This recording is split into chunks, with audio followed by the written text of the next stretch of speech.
A lot of this isn't going to make sense to you, and I'm sorry about that. I'm just going to start at the beginning, with the house.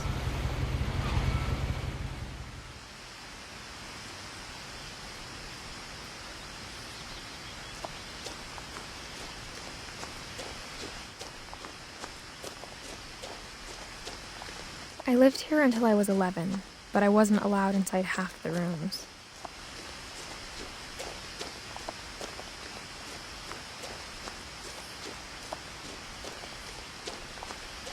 I hadn't been back since my brother Lewis's funeral.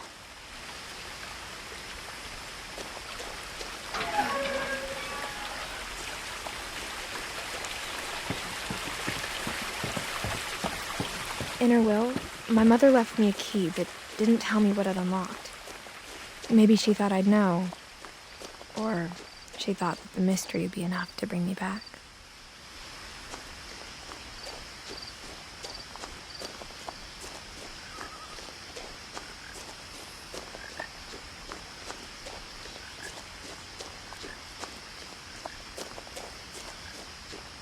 No one had driven this way in a long time, but I saw a few hoof prints.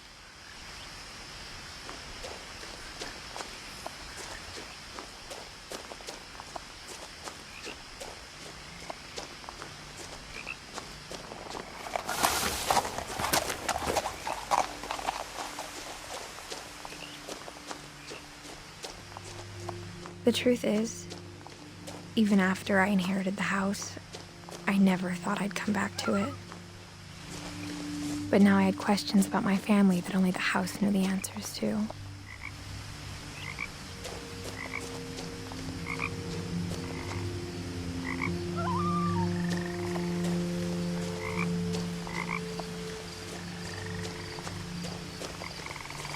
The house was exactly like I remembered it, the way I'd been dreaming about it.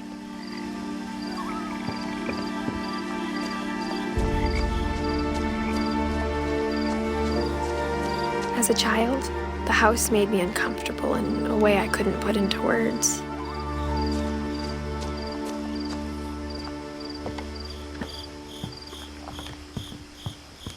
Now, as a 17-year-old, I knew exactly what those words were. I was afraid of the house.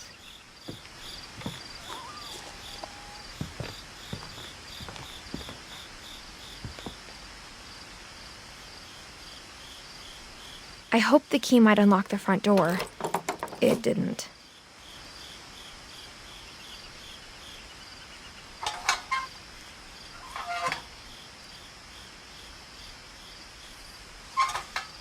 Looking in, I felt like the house itself had been waiting for me.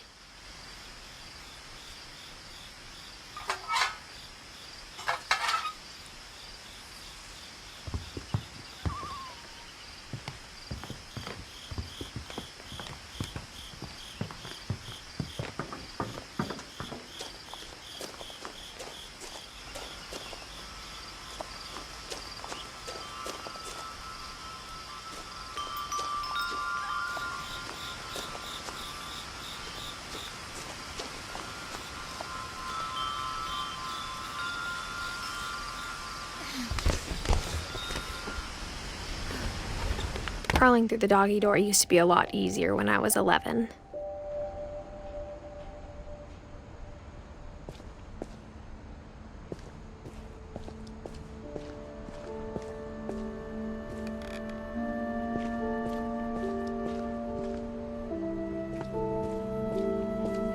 For the first time in years,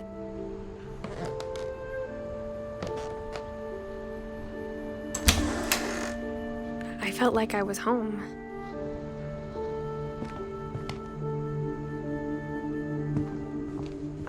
But instead of a family, there were just memories of one.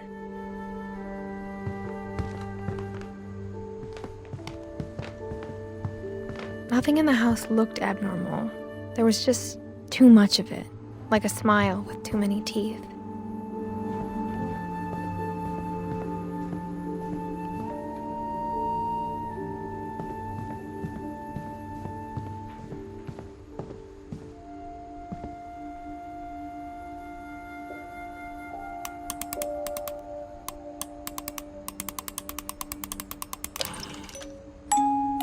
Great-Grandpa Sven built a music box for Barbara, along with the rest of the house.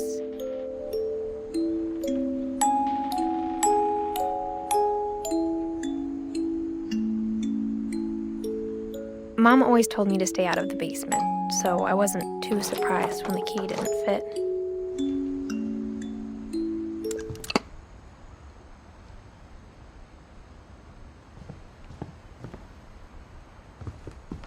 Even the fireplace had a story.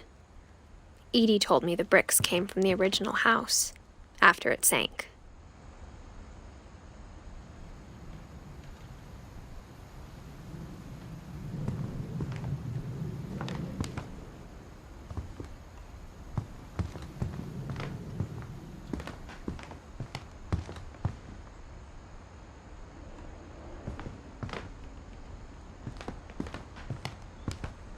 The table was still a wreck from the night we left.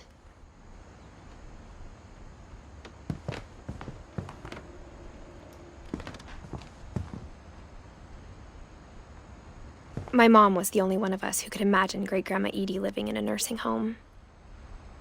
It was like a bomb had gone off, killing everyone but sparing the furniture.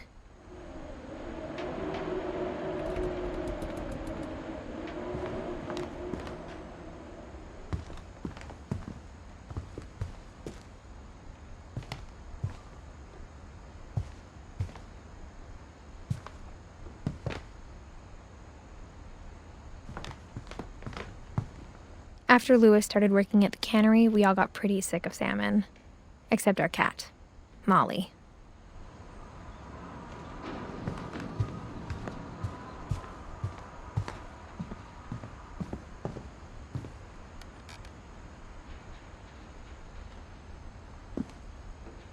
After Milton disappeared, Mom sealed up all the bedrooms.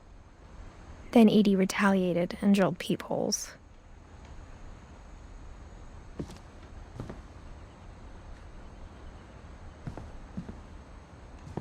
I spent a lot of time playing in Great Uncle Walter's room. I think my mom sometimes regretted not sealing it up. Louis told me there were secret passages, but I never believed him.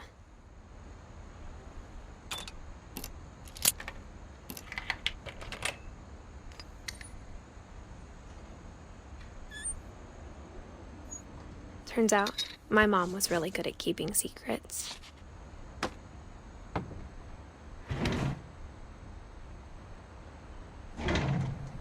Now it was time to find out what my mom had been afraid of.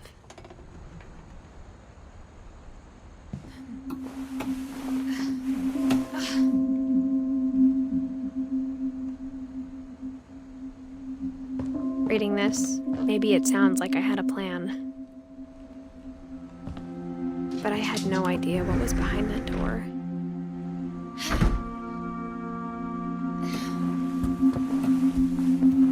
Just like I had no idea where all this was gonna lead.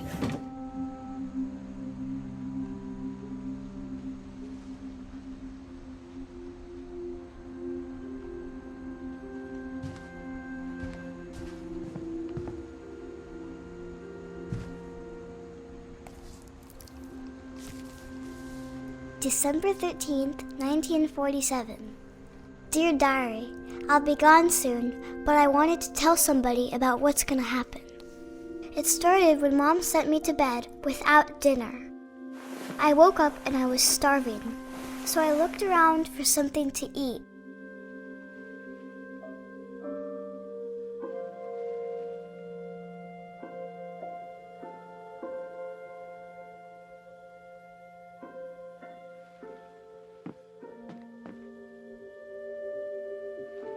My Halloween candy was all gone.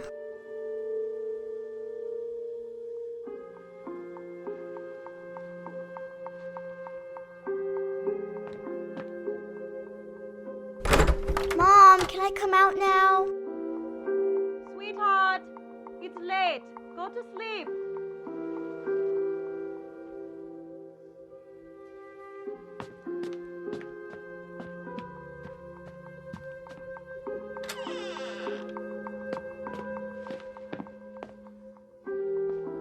I kept eating and eating.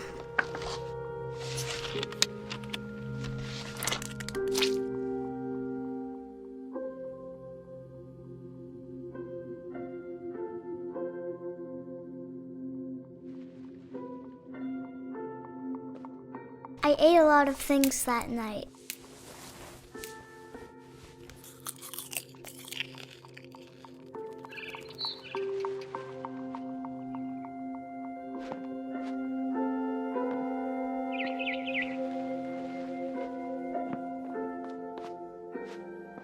Then I heard chirping outside my window.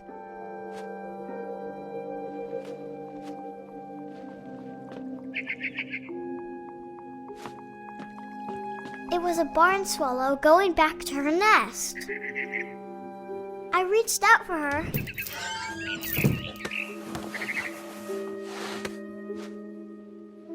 And suddenly, I was a cat.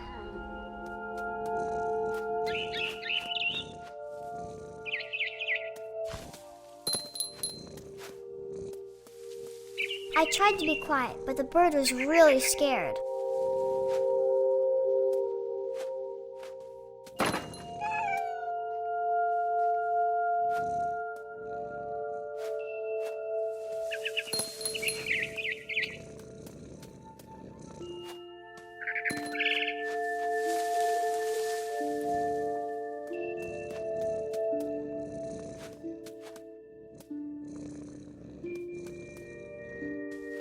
Mom and Dad didn't even look at me.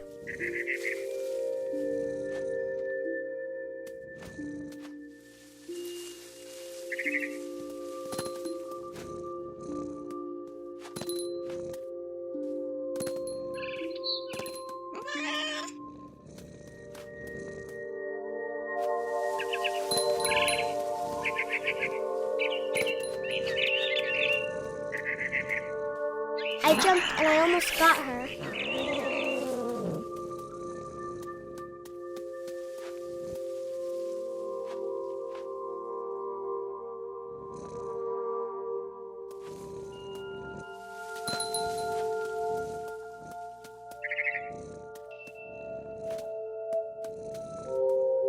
I could tell she was getting really tired.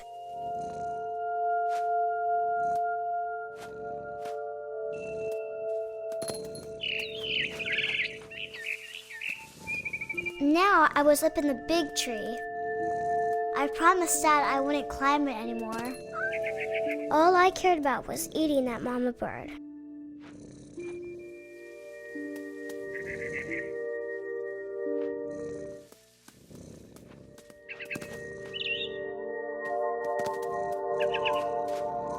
I gobbled her up. And suddenly, I was an owl. First, all I heard was the wind. Then I heard little teeth nibbling in the grass.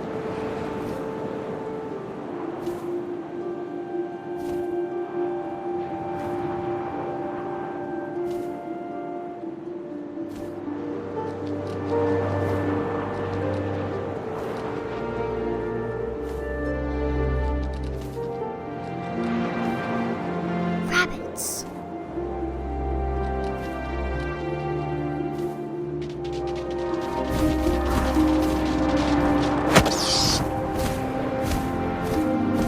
I imagined his face looking up and seeing mine through my talons.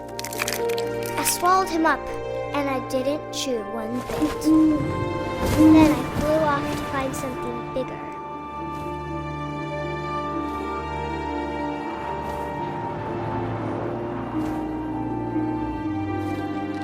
A mama rabbit.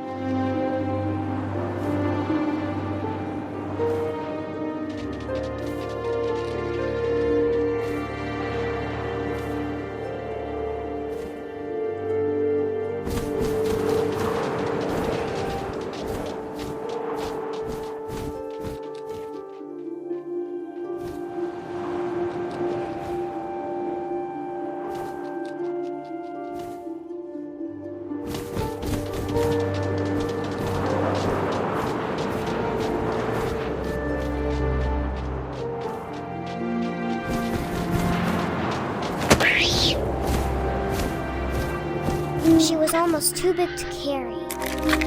I started choking, but I couldn't stop eating. And suddenly, I was a shark.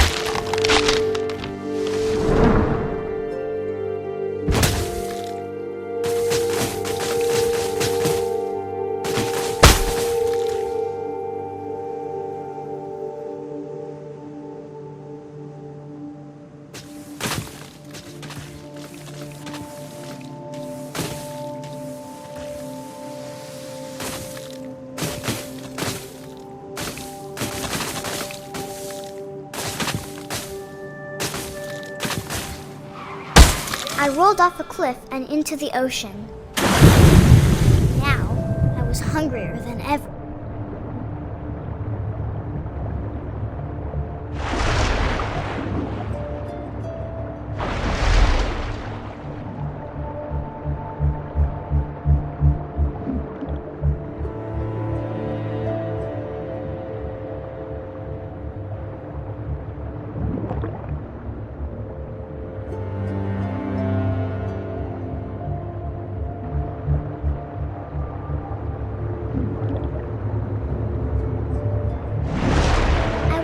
Fat, juicy seals. I tore off her flipper and it tasted really good.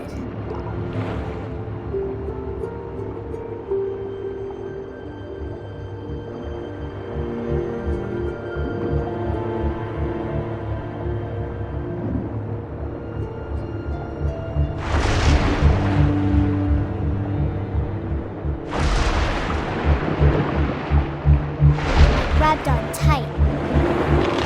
When I was so hungry, I jumped out of the water. When I opened my eyes, everything had changed.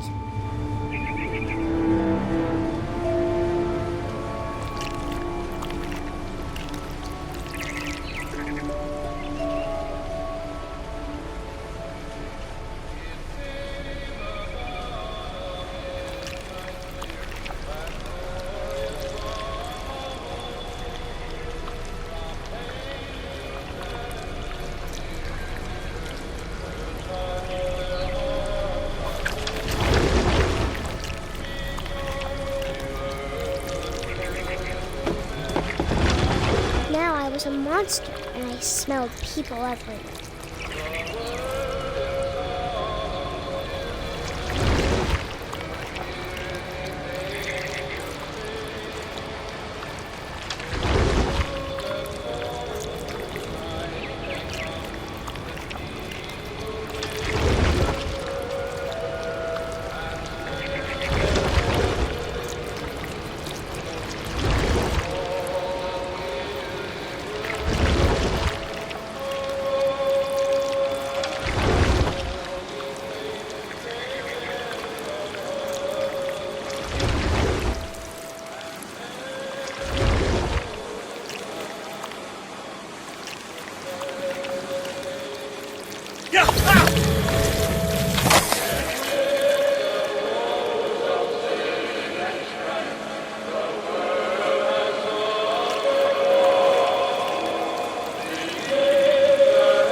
Stop, but also I didn't.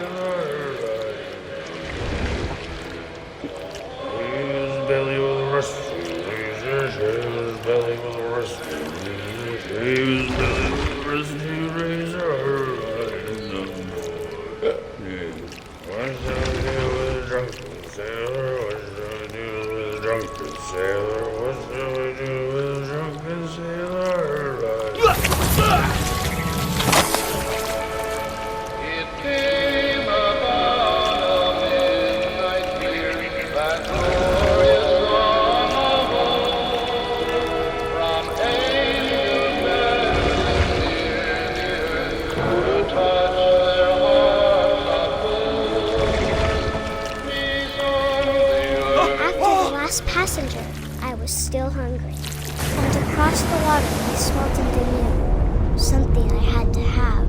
so I swam towards it.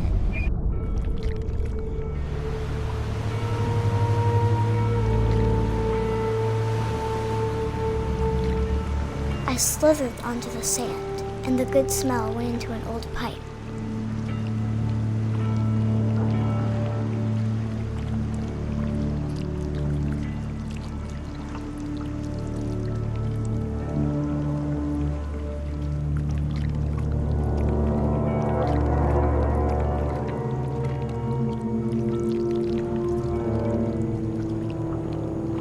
I got closer and closer.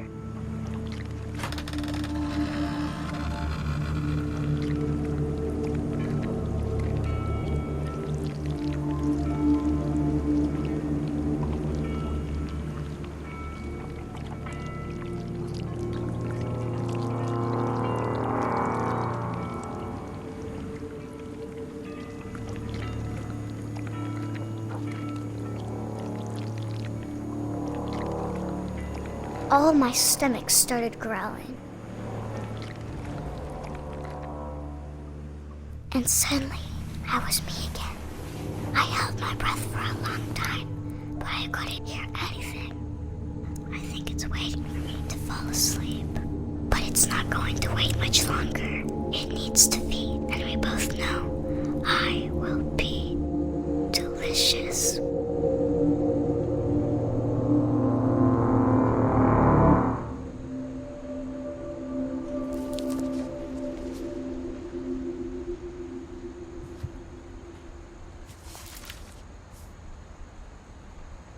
I'm not sure if I believed all of that, but I'm sure Edie would have.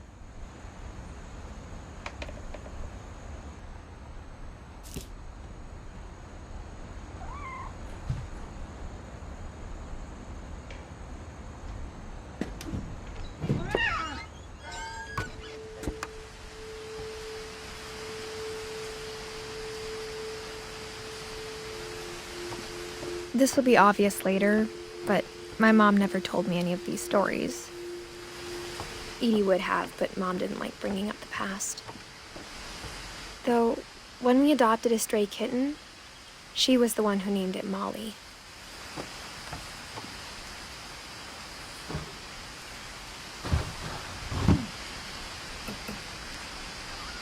I spent a lot of time in Great-Grandma Edie's room.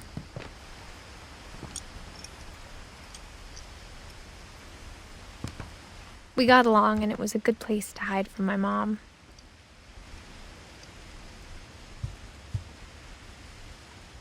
When Edie told people Sven was killed by a dragon, she could also have said he was building a dragon-shaped slide that collapsed. She could have, but she didn't.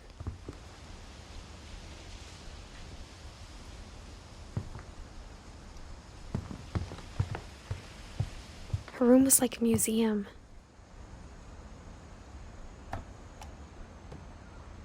For 500 years, the Finches have been famous throughout Norway for their fortune and misfortune.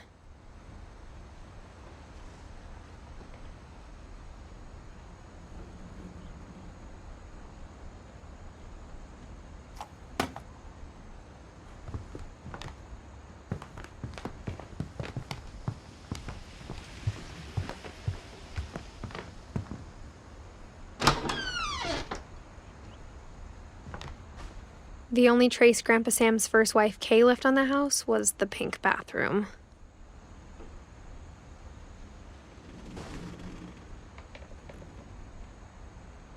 It was a pretty big trace.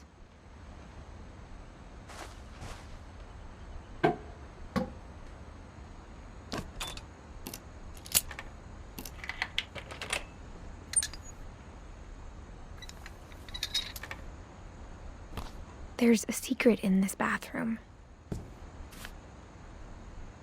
It's in the last place you would look. It isn't in the cupboard.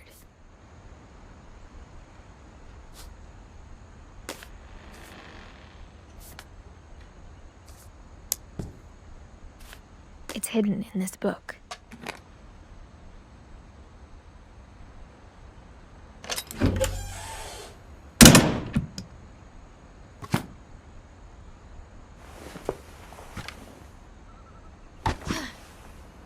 Sven gave Sam an old camera he'd refurbished. He never put it down.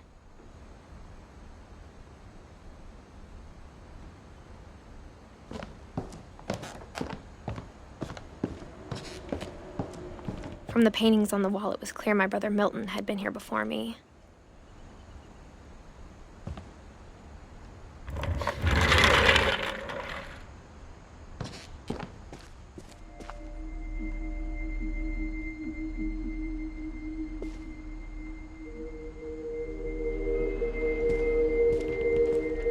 I knew Grandpa Sam had a twin.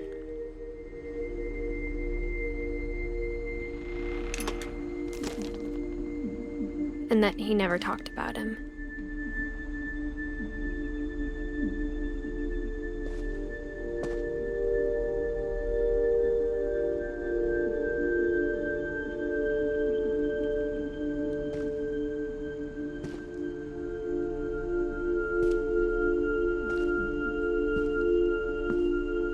I guess my grandpa didn't like history any more than my mom did.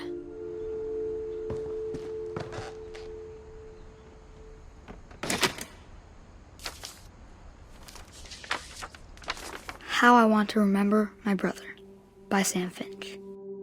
The thing I remember is that when he made up his mind, that was it.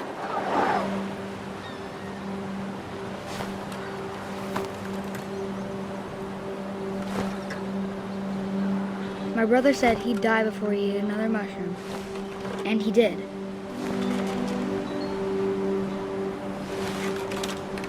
At Barbara's funeral, we swore we'd never be afraid again, and he wasn't.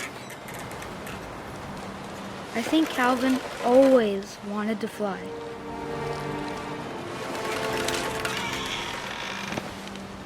Sam! Calvin! Dinner's ready! Coming! But that day, he finally made up his mind to do it. I told him going around was impossible. Maybe if I hadn't said that.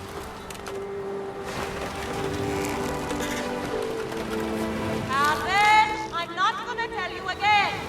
Maybe if the wind hadn't picked up.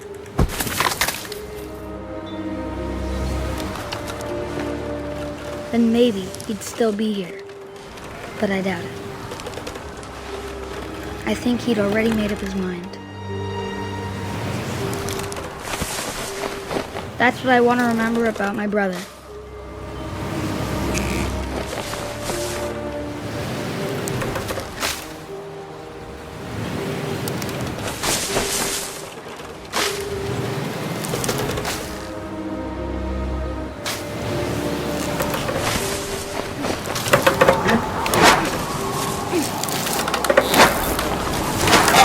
The day he made up his mind to fly. And he did.